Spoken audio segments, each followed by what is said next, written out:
अस्सलामु अलैकुम वरहमतुल्लाहि वबरकातुह। कैसे है भाई आप तमाम लोग? खैरियत से है, आफ़ियत से है। अल्लाह की ज़ात से मैं ये उम्मीद करता हूँ आप तमाम लोग खैरियत से भी होंगे, आफ़ियत से भी होंगे। मेरा शायद वीडियो देख के आप लोग समझ गए होंगे कि फ़िलहाल जो है मैं एयरपोर्ट पर हूँ। सफ़र पे रवानगी का वक्त है और मैं जा रहा हूँ मुंबई से रासल खैमा। इंशाल्लाह मेरा ये 12 दिनों का सफ़र है। तो यूएई का रासल खैमा में 1-2 दिन रुकने के बाद फिर वहाँ से इंशाल्लाह मैं आगे दुबई जाऊँगा, 1-2 दिन वहाँ रहूँगा, फिर शारजा जाऊँगा, अबू धाबी का भी मेरा प्रोग्राम है। इस तरह से मेरा जो पूरा का पूरा 12 दिनों का प्रोग्राम है। फिर इंशाल्लाह 12 तारीख़ को वापस रासल खैमा से ही मेरी इंडिया के लिए वापसी होंगी इंशाल्लाह। तो ये मेरा एक बिज़नेस टूर है। मैं अपने कुछ काम के सिलसिले में जा रहा हूँ। तो उसी दरमियान में इंशाल्लाह हमारे बहुत सारे शागिर्द हैं और इसी तरह से बहुत से ताल्लुक़ात वाले हैं, उनसे मुलाकातें भी वहाँ पे होंगी। वहाँ के भी हम आपको हालात बताते रहेंगे। लेकिन अभी फ़िलहाल जो लोग किसी मुल्क का या कहीं का सफ़र कर रहे हैं तो उनके लिए मैं कुछ ज़रूरी बातें बता देना ज़रूरी समझता हूँ, क्योंकि फ़िलहाल जो रिस्ट्रिक्शंस एयरपोर्ट्स के ऊपर किए जा रहे हैं और जो एयरलाइन कंपनियों की तरफ से पाबंदियाँ आयद हुई है, तो उसमें चौकन्ना रहने की बहुत ज़रूरत है। चौकन्ना रहकर आप सफ़र करें। अब क्या क्या बातों का आपको ख़याल रखना है और कौन कौन सी बातें मुझे दरपेश आई, वो सब बातें मैं आपको बताऊंगा। सबसे पहली चीज़ किसी भी मुल्क का आप अगर सफ़र कर रहे हो तो ट्रैवल इंश्योरेंस उसके लिए कंपलसरी है। दूसरी चीज़, ख़ास तौर पे यूएई के लिए, यूएई यानी जहाँ भी मैं जा रहा हूँ, चाहे वो रासल खैमा हो, दुबई हो, शारजा हो, वो लोग हमारी जो इंडिया की इंश्योरेंस कंपनियाँ हैं जैसे टाटा, एआईजी है, रिलायंस वगैरह है, उसको एक्सेप्ट नहीं करते वीज़ा देते वक्त में। तो इसलिए आप चाहे दुबई का 5 साल का वीज़ा अप्लाई करो या फिर 1 साल का वीज़ा अप्लाई करो, कोई भी, या फिर जो है 1 महीने वाला वीज़ा, या जो भी आपको करना है, तो बेहतर ये है कि छोटे ड्यूरेशन का जो वीज़ा है उसमें तो इंश्योरेंस इंक्लूड है।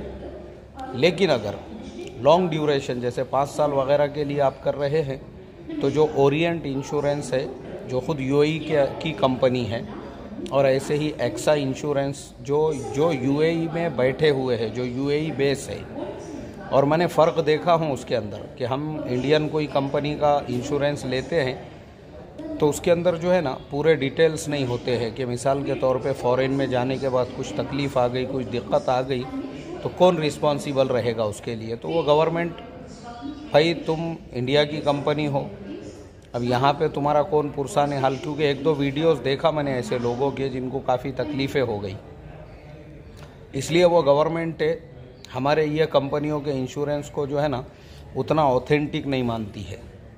इसीलिए उनको चाहिए वहाँ की कंपनी का। तो मैंने वहाँ के कंपनी का भी लिया हूँ इंश्योरेंस, क्योंकि उसके बगैर तो वीज़ा मिलता नहीं है। तो मैंने ख़ास बात ये देखा कि ओरिएंट का जो इंश्योरेंस मैंने लिया हूँ उसके ऊपर बड़े हरूफ के अंदर उन्होंने जो है उनका व्हाट्सअप नंबर तक दिया हुआ है कि तुमको कुछ तकलीफ़ हो जाती है और तुम्हारे पास, अक्सर मुल्कों में ऐसा होता है, इंसान वहाँ जाने के बाद वहाँ का सिम कार्ड नहीं ख़रीदता, अपना पुराना ही सिम कार्ड रहने देता है। तो व्हाट्सअप तो हर एक के पास होता है, और इंटरनेट जो है कहीं पे भी इंसान, आजकल बहुत सारे मुल्कों में बहुत सारी जगहों पे इंटरनेट फ्री होता है, जैसे एयरपोर्ट है, जैसे मेट्रो ट्रेन वगैरह है, ये तमाम जगहों पर। तो बहरहाल उस कंपनी ने जो है ना बड़े बड़े नंबरों के साथ अपना व्हाट्सअप नंबर भी दिया, अपना जो है कॉन्टैक्ट नंबर भी दिया। तो इससे क्या होता है, कंपनी का वज़न बढ़ता है, ज़रा लगता है कि वाकई में भी कंपनी जो है, इसीलिए वहाँ की जो गवर्नमेंट है वो हमारे कंपनियों के इंश्योरेंस को ये नहीं कर रही है, एक्सेप्ट नहीं कर रही है। इसीलिए बहुत सारे लोगों का जो 5 साल का वीज़ा रिजेक्ट हो रहा है, उसका एक ये रीज़न है। दूसरी चीज़, इंश्योरेंस कंपलसरी आपने लिए, उसके बाद दूसरी चीज़, आप जब एयरपोर्ट पहुंच रहे हो तो एयरपोर्ट आप 7 से 8 घंटे पहले पहुंचो, 7 से 8 घंटे पहले। लेकिन एयरपोर्ट भी जब आप पहुंचोगे तो एक चीज़ याद रखो कि जो RT-PCR रिपोर्ट है वो आपके पास में 48 घंटे के अंदर अंदर की होना चाहिए, आपके गांव से, यानी जहां से भी आप निकलने वाले हैं वहां से। 48 घंटे कौन से याद रखो। आज मेरे सामने एक वाक़या ऐसा पेश आया एक भाई का जिसको $800 का नुकसान हुआ, और ख़ुद मेरे मोबाइल के हॉट स्पॉट से उसने जो है इंटरनेट इस्तेमाल करके अपना टिकट जो है वो ये किया वापस से, यानी दूसरी बुकिंग किया। क्या हुआ उसके साथ वो मैं आपको भी बता दूं। 48 घंटे का मतलब ये है, जैसे अभी मेरी फ़्लाइट है 11 बजे की और मैं UAE पहुंचने वाला हूं 1:30 बजे, तो आज जो मैं 1:30 बजे वहां पहुंचूंगा उससे 48 घंटे पहले की। ये नहीं है कि मैं फ़्लाइट में जो बैठ रहा हूं उससे 48 घंटे पहले की, वो एक्सेप्ट नहीं होंगी, बल्कि वहां उतरने का जो टाइम है उससे 48 घंटे पहले की जो है होना चाहिए। तो बेहतर ये है कि हम 30-35 घंटे पहले की या 40 घंटे पहले की ले ले, कोशिश करें वो लेने की। वो लेने के बाद में भी ऐसा नहीं है कि वो ले लिए तो आपका काम पूरा हो गया, बल्कि वो लेने के बाद में भी जब आप एयरपोर्ट पे आ रहे हो तो एयरपोर्ट पे आने के बाद में भी एयरपोर्ट के ऊपर जो है ना ऐसे रैपिड RT-PCR, यानी यहाँ पे भी फिर एक बार आपका चेकअप होगा। आप अपने गांव से निकले थे, वहाँ पे आपने 1000-1500 रुपये दे के एक RT-PCR कराए थे। अब यहाँ आने के बाद अभी तक इसकी फ़ीस थी 3900 रुपये, यानी तकरीबन 4000 रुपये, लेकिन महाराष्ट्र गवर्नमेंट ने अभी उसको कम कराई है। तो अभी मैंने जो इनको फ़ीस दिया हूँ वो दिया हूँ 1975 रुपये, यानी 2000 को 25 रुपये कम, अब 2000 ही पकड़ के चलो उसको। तो 8 घंटे मैं आपको इसलिए बोल रहा हूँ क्योंकि उसमें भी लंबी लंबी लाइनें लगी हुई है, वहाँ पर भी लोग लाइन में खड़े हुए हैं, लंबी लंबी लाइनें लगा के, और वो भी जो है पूरे डॉक्यूमेंट चेक करके उसके बाद में वो आपका रैपिड RT-PCR के लिए बुकिंग करते हैं। फिर वो लेने के बाद में वो भी 6 घंटे पहले होना चाहिए। तो वो भी टाइम याद रखो कि वो भी रैपिड RT-PCR आपका जो है ना वक्त से पहले नहीं होना चाहिए कि आपने 7 घंटे 7.5 घंटे पहले वो निकाल दिए तो आपको जो है बाद में प्रॉब्लम हो रही है, बल्कि वो रैपिड RT-PCR जो है वो होना चाहिए आपका 6 घंटे के अंदर अंदर का। जैसे मिसाल के तौर पे मेरी 11 बजे की फ़्लाइट है तो 5:30 बजे जो है मैंने रैपिड RT-PCR का मेरा टेस्ट दे दिया था। तो इस हिसाब से समझो 5.5 घंटे पहले मैंने जो है अपना RT-PCR दिया, और उसके 1 घंटे के बाद 7 बजे मुझे रिपोर्ट मिली। अब उसके बाद तीसरी चीज़ ये भी याद रखो, अब जैसे मिसाल के तौर पे आपकी फ़्लाइट जो भी कंपनी की बुक है, जिस भी एयरलाइन की आपने बुक की हुई है, तो वो एयरलाइन का की जो लाइन है जिसके अंदर वो लोग जो है उनकी बोर्डिंग जब शुरू कर देते हैं तो उस वक्त में 2 काउंटर जो शुरू के हैं पहले और दूसरे नंबर के, वहाँ पे पहले अपने डॉक्यूमेंट चेक कराओ कि पूरे पेपर आपके पास है या नहीं है।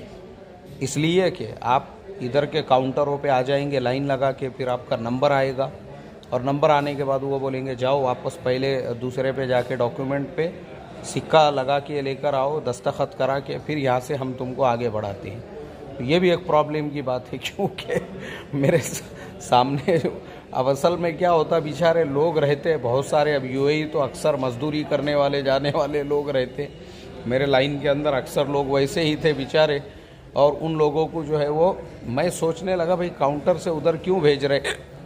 बाद में पता चला बेचारों को ये मालूम ही नहीं है कि 1-2 नंबर पे जाके पहले जो है सारे डॉक्यूमेंट्स चेक करा के उस पर स्टैंप मार के जो है फिर इधर आना है अपना लगेज वगैरह जो है वो बोर्डिंग के लिए। तो ये 3 बातें याद रखो जो मैंने आपको बताया, 4 बातें। इंश्योरेंस करोगे तो वहीं की कंपनी का, अपने बस्ती से निकलने से 48 घंटे यानी वहाँ जब आप जाओगे उससे पहले का एक RT-PCR सादा एयरपोर्ट पे आके आपको जो है फिर एक रैपिड RT-PCR करना है, और चौथा जो है लाइन में खड़े रह के अपने सारे डॉक्यूमेंट्स चेक कराना है। और वो कराने के बाद जब आपका बैग वगैरह सब कुछ अंदर चला गया उसके बाद फिर आप आराम से इत्मीनान से जो है एयरपोर्ट के अंदर। और दूसरी बात, मास्क अपने साथ में कंपलसरी रखो। यहाँ पे मास्क रखना बहुत ज़रूरी है। मैं अभी फ़िलहाल ऐसी जगह पे बैठे हुआ हूँ, यहाँ पूरा खाली पड़ा हुआ है, आगे पीछे कोई भी नहीं है, यहाँ पे सुनसान है। ये यानी क्या बोलते हैं उसको, जो टर्मिनल है जहाँ से अभी छोड़ने वाले हैं लोगों को, तो मेरा तो पीछे है, लेकिन मैं इधर आके बैठा। मैं बोला ज़रा आराम से मैं वीडियो बनाऊं ताकि मेरी आवाज़ से भी लोगों को तकलीफ़ ना हो और मैं भी जो है इत्मीनान से आप तमाम लोगों को ये मैसेज दे सकूं। तो भाई, इस मैसेज का मकसद यही है कि मैं नहीं चाहता वो जो बेचारे ईमान वाले, वो दोनों भी ईमान वाले ही थे, जिनका नुकसान हुआ ना, वो मेरे पास वो परेशान फिर रहे थे ना। उनको नया टिकट बनाने के लिए इंटरनेट भी नहीं था उनके पास में। और एयरपोर्ट पे भी माशाल्लाह हमारे यहाँ पे इंटरनेट ऐसा है, वो आधे घंटे तक फ्री देते हैं, उसके बाद रवानगी के आदाब, फिर उसके बाद में ख़त्म। ऐसे मसले हैं। तो ठीक है, अब मैं भी आप तमाम लोगों से इजाज़त लेता हूँ।